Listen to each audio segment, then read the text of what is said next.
नमस्कार मित्रांनो, study hub या यूट्यूब चॅनेलवर आपण महाराष्ट्राची नदी प्रणाली ही सिरीज सुरू केली होती.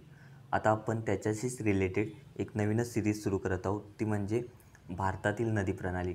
आता भारतात ज्या काही महत्त्वाच्या नद्या आहेत, गंगा नदी, ब्रह्मपुत्रा नदी, महानदी, त्याच्यानंतर चंबळ नदी, कावेरी नदी, ह्या ज्या काही महत्त्वाच्या नद्या आहेत, सिंधू नदी, तर यांच्याविषयी आपल्याला सविस्तर माहिती पाहायची आहे.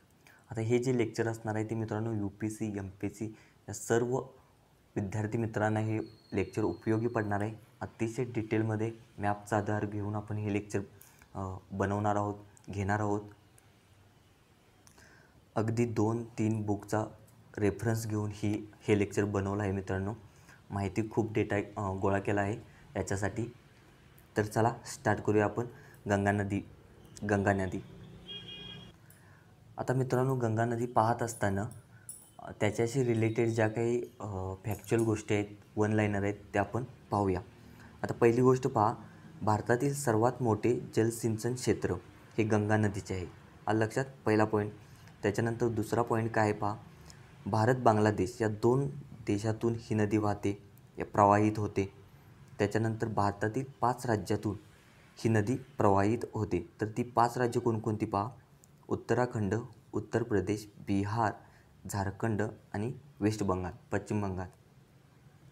त्याच्यानंतर सर्वात जास्त लांबी ही उत्तर प्रदेशमध्ये आहे गंगा नदीची, आणि हरिद्वार येथे ही पहिल्यांदा मैदानी प्रवेश करते. गंगा नदी ही डोंगर रंगातून वाहत येत असताना पहिल्यांदा ती हरिद्वार येथे मैदानी प्रदेशात प्रवेश करते. आता ती 5 राज्य पहा कोणकोणते आहेत. पहिलं राज्य आहे उत्तराखंड, त्याच्यानंतर उत्तर प्रदेश, त्याच्यानंतर बिहार, त्याच्यानंतर झारखंडच्या उत्तरेकडून जाते ती, लक्षात घ्या, आणि त्याच्यानंतर पश्चिम बंगाल. अशा प्रकारे ही 5 राज्य आहेत. कोणकोणती 5 राज्य? पहिले सांगितलं उत्तराखंड, त्याच्यानंतर उत्तर प्रदेश, त्याच्यानंतर बिहार, झारखंड आणि वेस्ट बंगाल. ही 5 राज्य आहेत, लक्षात ठेवा. आता मित्रांनो, पॉईंट पहिला पहा की गंगा नदी ज्यावेळी पूर्वेकडे, गंगा नदीचा प्रवाह जर तुम्ही पाहिला तर तो पश्चिमेकडून पूर्वेकडे आहे, आणि ज्यावेळी ती पूर्वेकडे वाहत येत असताना पश्चिम बंगालमध्ये आल्यानंतर हुगळी म्हणून एक त्याची वितरिका आहे. तर मित्रांनो, पूर्वेकडे येत असताना ती पश्चिम बंगालमध्ये आल्यानंतर एक स्वतंत्र वितरिका त्याच्यापासून वेगळी होते. स्वतंत्र वितरिका त्याच्यापासून वेगळी होते, आणि ती पश्चिम बंगालच्या उपसागराला जाऊन मिळते, आणि त्याच वितरिकेला हुगळी असं नाव दिलेलं आहे. कोणतं नाव दिलेलं आहे? हुगळी असं नाव दिलं आहे. आता मित्रांनो, आपण मागे काय पाहिलं तर पहा, ज्यावेळी गंगा नदी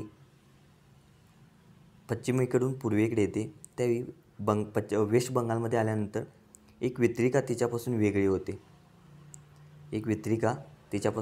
होते, आणि त्याच वितरिकेला हुगळी असं नाव दिलेलं आहे. काय नाव दिलं आहे? हुगळी.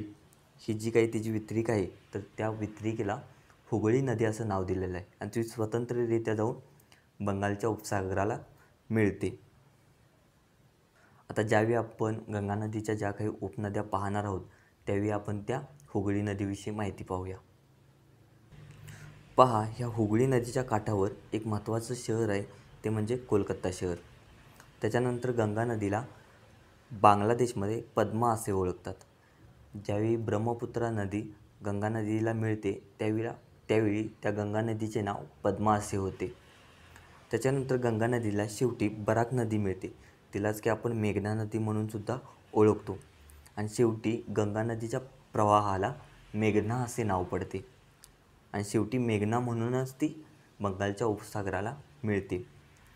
गंगा ब्रह्मपुत्रा नदीचा जो काही त्रिभुज प्रदेश आहे तो जगातील सर्वात मोठा त्रिभुज प्रदेश आहे, आणि त्याच त्रिभुज प्रदेशाला सुंदरबन असं नाव दिलेलं आहे. ज्या ठिकाणी सर्वात मोठं खारफुटी मँग्रोव्ह वने आढळतात बंगालमध्ये. आलं लक्षात? गंगा नदीचे क्षेत्रफळ पहा किती आहे, 1,86,000 स्क्वेअर किलोमीटर. हे देशाच्या 26.2%, आपल्या भारताचं म्हणजे भारताचे जे काही क्षेत्रफळ आहे त्या क्षेत्रफळाच्या 26.2% आहे.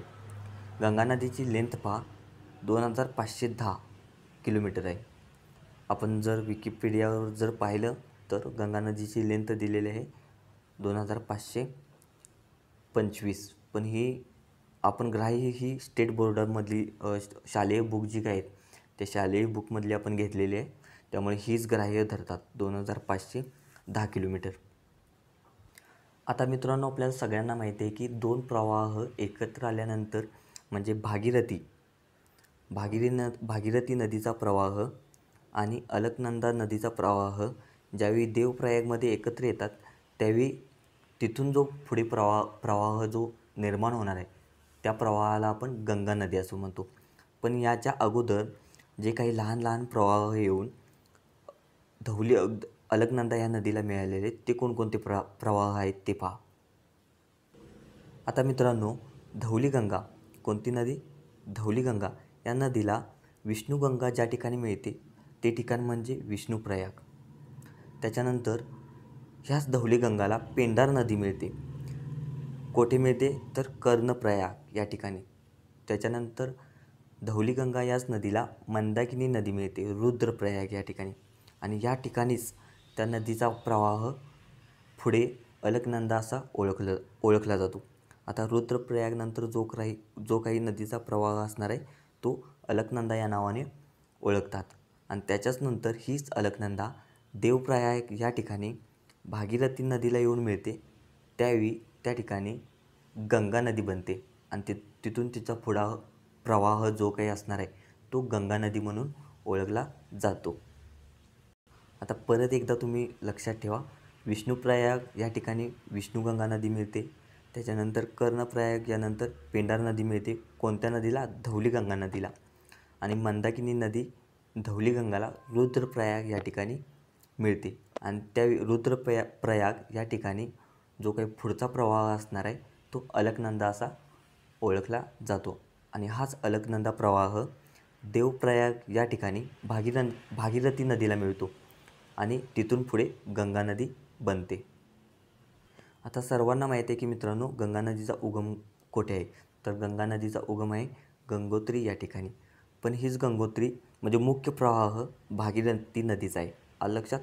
आणि आपण धौलीगंगा नदी जी पाहिली, जो दुसरा प्रवाह आहे तो संतोपंत हिमनदी जी काही आहे त्या हिमनदीपासून धौलीगंगाचा प्रवाह येतो.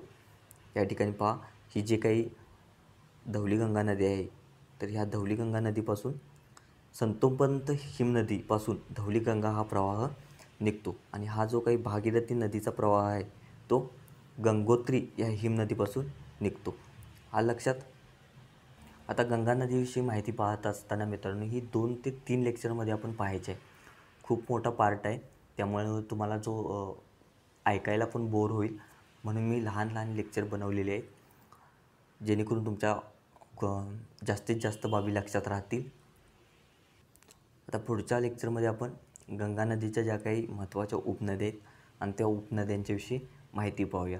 आणि त्याच्यानंतरच्या पुढच्या लेक्चरमध्ये काठावरची जी काही शहरे आहेत, मेन शहरं जी काही गंगा नदीच्या काठावर आहेत, कोणकोणती धरणं नदीच्या काठावर आहेत ते आपण पाहणार आहोत. थँक्यू मित्रांनो.